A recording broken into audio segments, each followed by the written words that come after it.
Bonsoir à tous, je suis ravie de vous retrouver pour une nouvelle édition de BBC Info. Voici les titres de ce soir. Le gouvernement afghan annonce la mort du chef suprême des talibans. Le Mollah Omar serait décédé il y a plus de 2 ans. Des renforts policiers pour faire face à l'afflux de migrants à Calais. Hier soir, ils étaient 1500 à tenter de s'introduire dans le tunnel sous la Manche. Ces créations font le bonheur de Beyoncé. Myriam Maxo, jeune designer française, nous raconte sa fulgurante ascension. Ours pas en peluche mais en wax. C'est dans sa boutique éphémère au cœur de Paris qu'elle nous a reçus. Bonjour tout le monde, je me présente Myriam Maxo. Je vais vous présenter mon pop-up shop, suivez-moi.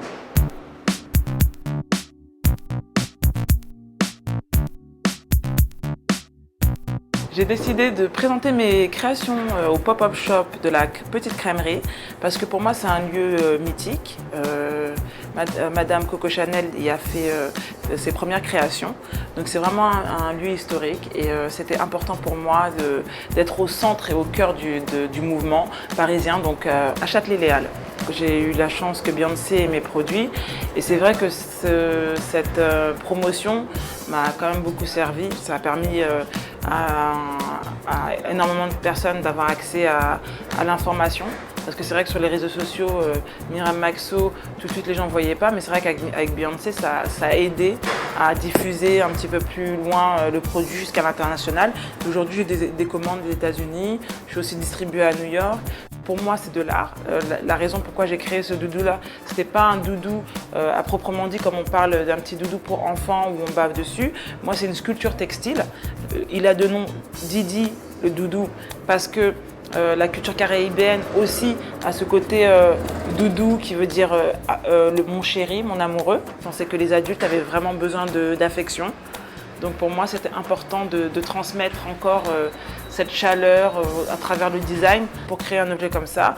Pendant 2 ans, j'ai travaillé non-stop pour perfectionner mon produit, ce qui est long, 2 ans sans rentrée d'argent, juste à perfectionner un produit. Et ça, c'est ce qui a permis d'apporter toute cette énergie qu'on voit autour du produit.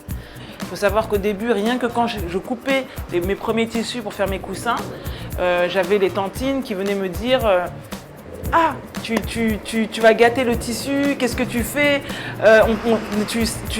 C'était comme un sacrilège quand on voyait le tissu coupé en faisant des coussins. C'était vraiment pas commun à l'époque où j'ai commencé.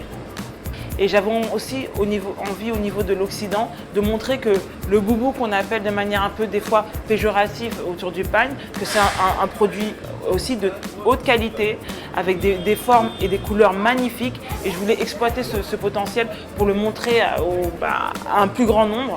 Et c'était la démarche première dans mon travail.